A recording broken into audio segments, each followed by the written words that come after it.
You can always tell a push is happening when you start to see an increase in the information about certain things that were once not widely spoken of, only spoken about in small circles, begin to be pushed in the mainstream media to the masses. That's when you know it's almost time for something big to occur, right? And for the last month or so, and don't worry, we have XRP news today, Bitcoin news, Solana news, gold news. We'll get to that later.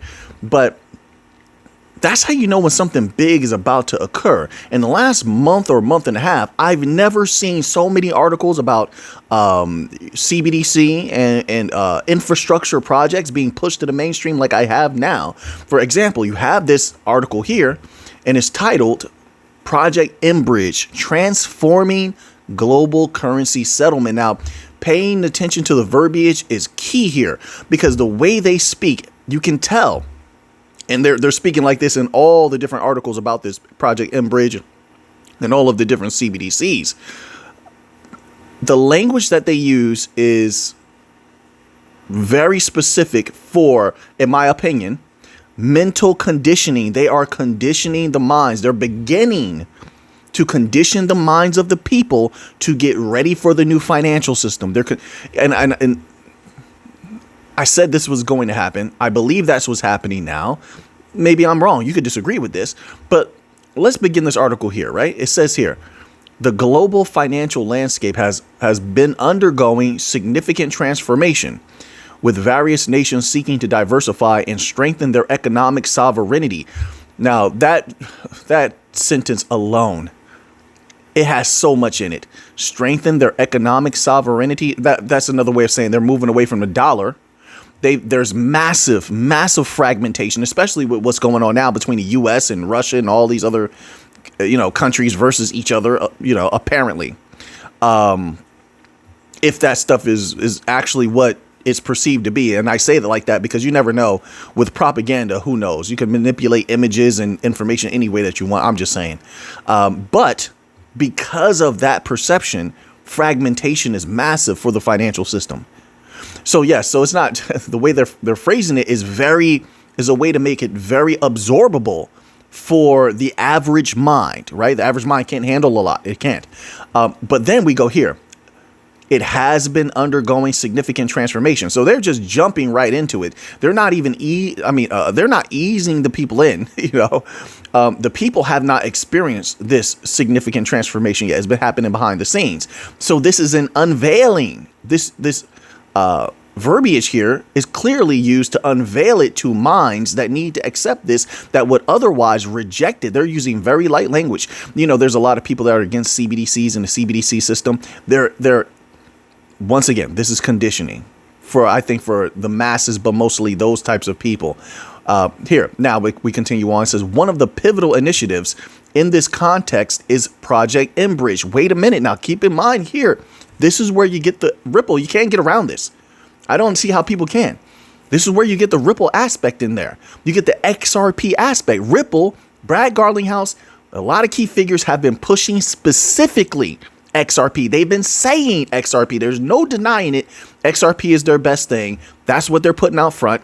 That's what they're pushing, right? So when you have Ripple, you have XRP, correct? Ripple has a massive relationship with the Bank for International Settlements. Massive. We'll get into that in a minute. I'm telling you, there's something coming. And a lot of this is being unveiled now to prep the masses, it seems. Look, if I'm wrong, I'm wrong. I'm just a humble researcher, all right? Make up your own mind how you feel about it. I'm just telling you what I feel about this, what I think about this, all right? Not feel, but think about this. Let's go here. But Ripple has a massive relationship with the Bank for International Settlements. And keep in mind, Project Enbridge, multiple bridge. There's going to be a lot of players involved. And I think one of the documents shows, a document that was released shows a lot of the key players that will be involved. We'll get to that document in a little bit. Don't worry, it's going deep this time around. Smash that like button if you like this type of content. All right, because I keep it coming. I'll keep it coming. Project Enbridge, short for, quote, multiple bridge, unquote, is spearheaded by, I don't know why they say spearheaded by the BRICS nations. This is what this article is saying. Obviously, they're trying to shift the image this way. That's not what I know Project Enbridge for. I know it for its tie to the Bank for International Settlements. But let's keep going. This move is a direct response after the seizure of BRICS nation assets and such. All right, we're going to skip past that part. We all know about that. The Bank for International Settlements, known as the bank, the quote, bank for central banks. This is the big dog bank. We all know that, unquote, plays a crucial role. That's why I'm familiar with Project Enbridge, is with the BIS's involvement in it. It says plays a crucial role in this initiative by facilitating international monetary and financial cooperation. The BIS's involvement highlights the project's significance and potential impact on the global financial system. The U.S. dollar has long dominated global trade and finance. However, Project Enbridge signals a shift towards a more multipolar, fragmented, I'm inserting fragmented there, financial world by enabling direct transactions between central bank digital currencies. This could, utilizing what? What infrastructures? We're going to get to that. I'm telling you, this could reduce reliance on the U.S. dollar, leading to shifts in exchange rates and altering the dynamics of international trade. Wait, okay, listen, there's a lot more I could go into in this article. The article actually gets deep. I want to go to this document here. Now, this document here was released in 2023, July 31st, 2023. All right. It's titled Committee on Payments and Markets Infrastructures. Right. Well, that's not the title. My apologies. That's at the top. The title is Cross-Border Payments, Interoperability and Extension Task Force. Who's on this task force? Ripple is on this task. We talked about this multiple times, but now we're going to get deep with it. Ripple is on this task force with the BIS. This is just one way that they work with the Bank for International Settlements.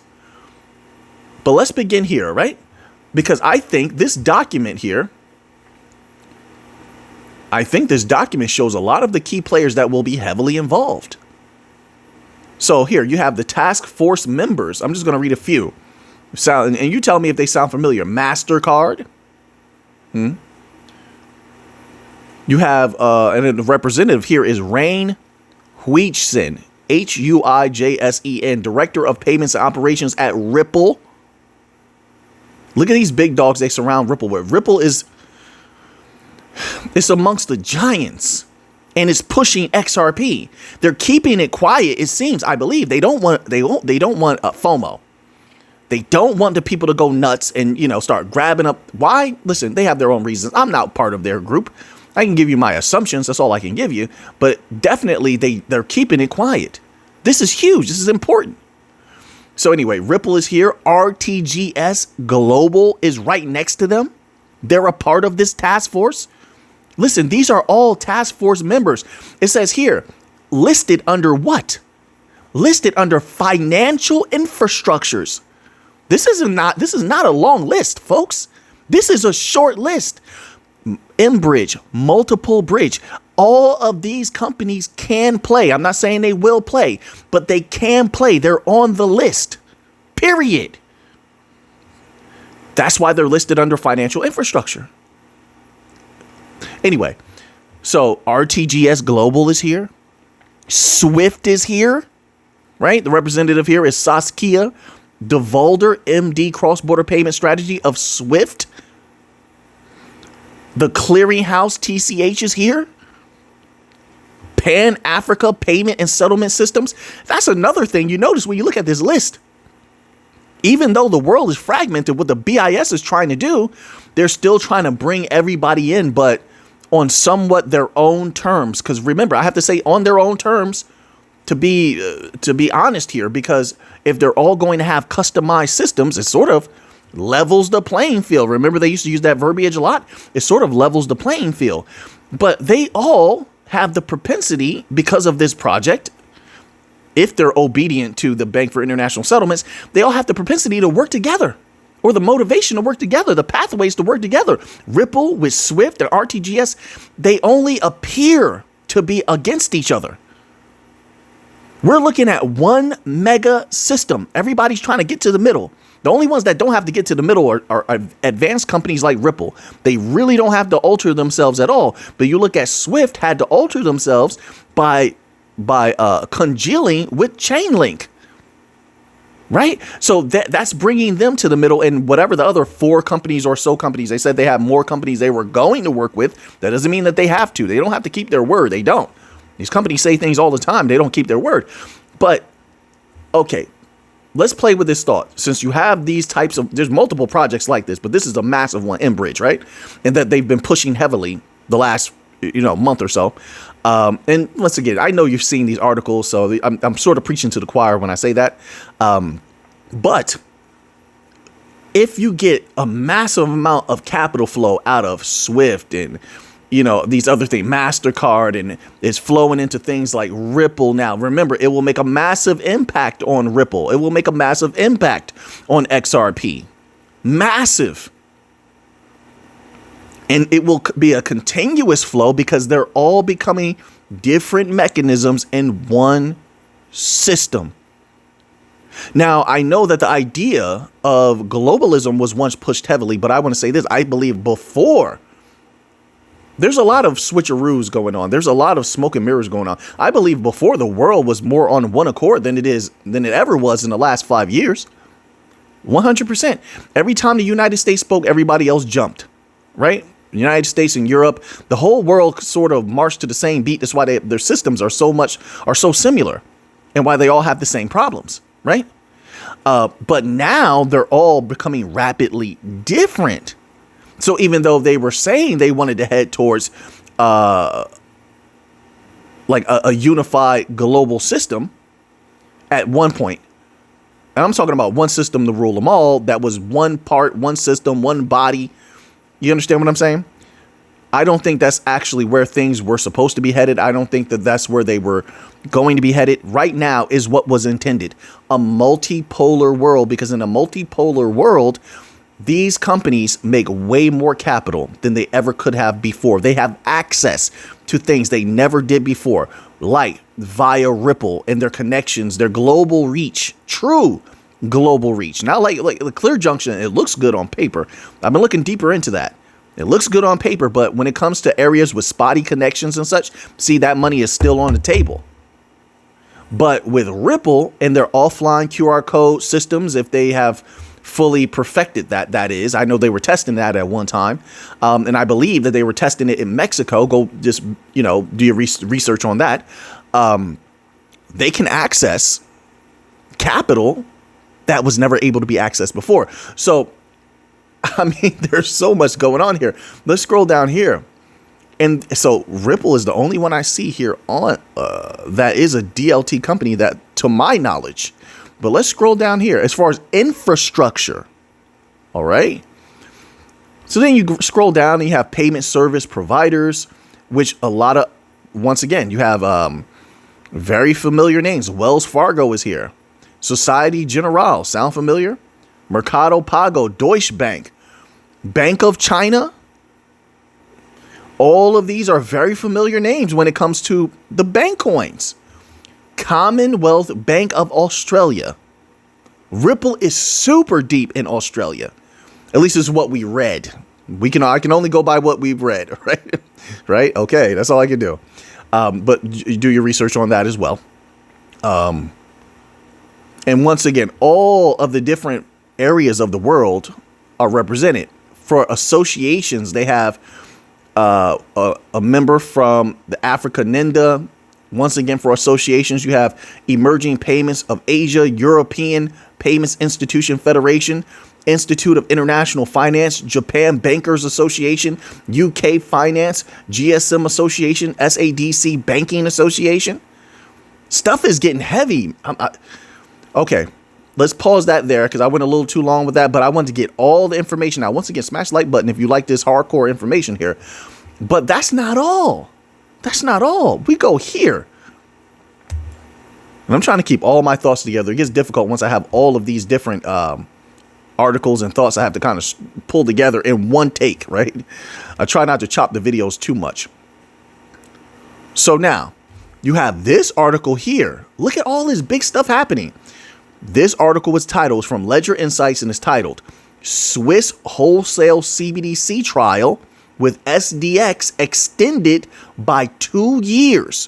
Why are they all within this 2-year time frame? So now, remember, that's interesting, isn't it? Remember, a lot of these banks, I think it was Bank for International Settlements, IMF, and the Fed, they had these timelines that they were putting out on when they felt like systems would be deployed and up and running. And at that time, you had two major timelines. One was 2 to 3 years. So we've been here on the channel maybe over 3 years now. We just hit 3 years, like maybe 2 months ago, something like that. We hit 3 years. So we're on that 3-year line. So it was 2 to 3 years. And then the next big timeline they kept pushing, I think this one came from the Bank for International Settlements, was 3 to 5 years. Well, if we're already 3 years in, 2 years makes that 5 years. Swiss Wholesale CBDC wants to extend their what are they calling this? Their trial by 2 years. That makes 5 years. So many of these things are sticking to the timeline. Doesn't seem like that. You got MiCA legislation. They rolled that out, and well, this, they're going to be rolling it out. But that's on the 3-year timeline. It's adding up. So now let's read this little article here, okay? Because there are connections that are interesting here. Today, the Swiss National Bank announced it is extending Project Helvetia 3 is wholesale central bank digital currency pilot for at least 2 years. Since December 2023, 6 digital bond issuances totaling CHF 750 million, which is $842 million, used by SMB's digital Swiss franc for settlement on the 6 digital exchange, SDX. The pilot was due to end later this month. Quote, Project Helvetia 3 has been very successful to date, unquote, the central bank said. Wait a minute. I want to stop there. Here's something interesting. I want to just throw this on the table, okay? I'm just keeping my eye on it. That's all. You make up your own mind how you feel about these things. But you have that going on in Switzerland. And then you have Ripple has connections in Switzerland. What is this from CNBC.com? Blockchain firm Ripple has acquired Medico. Remember that happened? Where's Medico from? Oh, yeah, that's right. It's a Swiss crypto custody services firm. Everywhere that there's big money or a need for significant financial infrastructure or a padding of that infrastructure. You need that padding. You need that insulation of the infrastructure, because here's the thing. Not everybody's going to want to use those CBDCs or that particular central bank system. You have to have the private sector involved. You have to have the fintechs involved, the DLT companies, just like the Bank for International Settlements said, which I still believe that they are the wisest of the banks. And Ripple is heavily involved there. I'm trying to say, I had another article here. I don't know if I have it up. I do. Let me slide it over, okay? Because I wanted to make sure I get all of this out of here. Now, not only the Medico connection with Switzerland, but here, then I did a little bit more digging. You find this article. BBVA Switzerland selects Ripple-owned Medico to power digital asset operations. Let's learn a little bit more here about what this is. BBVA Switzerland is the latest in a string of prestigious banks. It's getting deep. It's getting deep. I already exposed the Clear Junction connection, didn't I? Didn't Clear Junction, don't they bring 2 to 3 prestigious banks to the table from Switzerland?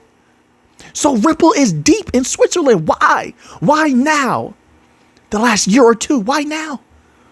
No one's asking the why. You think this is a mistake? Something big is going on. BBVA Switzerland is the latest, not the only, the latest in a string of prestigious banks that have entered deals with Medico in recent months. Even if you take them off the table, you can't get around the Clear Junction. I believe it was Clear Junction connections. Go watch that video. I showed the screenshots and everything. They bring 2 to 3 prestigious banks, Switzerland-based banks, to the table. I'm just showing the connections. That's all. There's something major happening right now. It's all building up all at the same time. No, there are no coincidences. Coincidence is simply cause and effect unrecognized. BBVA Switzerland, the Swiss subsidiary of the Spanish banking behemoth BBVA, has announced a strategic partnership with Ripple-owned Medico to build its digital asset operations via the latter's harmonized platform. Listen, Ripple took it over. What are they pushing? They're not pushing a harmonized platform. Ripple's pushing XRP-based systems. They're pushing RippleNet or whatever they're calling it today. So, okay, so now I'm going to leave that there. We can go deeper. Rabbit hole goes deeper, I promise. But what we're going to go to, I want to get this Bitcoin news in because I forgot the Bitcoin news the other day, and I don't like forgetting things. I really, really don't. There's a lot of members who they enjoy the Bitcoin news, and they are a primary reason I started covering Bitcoin news. I want to get that in. Once again, shout out to the members only section. They are a big reason, a major reason why most of these articles get covered and you know, why the channel is still going. So now, this article here is titled Bitcoin Whales Blamed as BTC Price Slips 2.8% After Nearing 66.5K. Bitcoin bulls' hopes are dashed once again as liquidity grabs erase the latest BTC price recovery. I'm a long-term Bitcoin holder and supporter. This is nothing. Now, from what I see building up with Bitcoin, all the big companies that want to jump in, all the big companies that are already in, they're positioning themselves. This is strategic selling. A lot of this is strategic. And when the buying starts, it's going to go insane. When the buying begins, plus a media push, oh man, it's going to be unbelievable. Bitcoin's future, not financial advice. I'm not a financial advisor. I'm just giving my humble thoughts. That's it. I only speak for myself. But Bitcoin's future is absolutely insane right now. Now, listen, I'm not like these other people. I'm not going to say it's going to 500,000. No, it could. I don't know. But I'm just saying $100,000 Bitcoin is not out the question. 150,000 is not out the question for sure. But the trajectory is definitely unbelievable. The support that it has is unbelievable. They haven't even, listen, you look at BlackRock, Valkyrie, Wisdom Tree, all these different companies, Franklin Templeton, they haven't gone as hard as they can. Not even a little bit. Imagine when they go full blast. Why? And here's a question that I think people should ask. Why haven't they gone full blast? You see, look at the rate at which they were accumulating Bitcoin. Okay? That's nowhere near. They could have doubled and tripled that.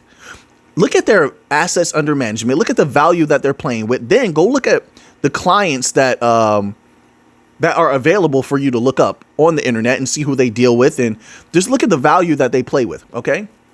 They could have doubled and tripled the amount of Bitcoin that they were acquiring at a certain time, but they didn't. Why? Why? Why did they wait? Why did they hold back? And then why did Kathy Woods of ARK Invest, who's a major individual, especially in the media, when it comes to representing these companies and their ideas and thoughts, why did she come out and say about 2 months ago, hey, there's a lot of other big companies that sat on the side and watched all the explosions of Bitcoin and they never got in, but now they want in. And then we never heard any more about that. So you have that aspect also. You have those companies waiting to get in. Wait, that's two major catalysts right there. Wait, there's a third, the cash pile on the side. Now, hold on a second. There's a lot of different ways people are storing value on the side, but don't forget the cash pile. Now, keep your eye. You don't have to, folks. You don't have to. I'm just saying, keep your eye on the money that could move in the next year or two, that could move out of money market funds. A lot of people don't keep up with that. See, you know, listen, I read all the financial news. I research it all. I'm into a lot of the different financial sectors pretty deeply. Okay, watch the movement of that capital. It can move at any time. High liquidity can move it, and clearly they were wrong. They were wrong, weren't they? They said a year ago that was going to move into the stock market. It didn't. They said at the beginning of this year that was going to move into the stock market. It didn't. Where's that going to go?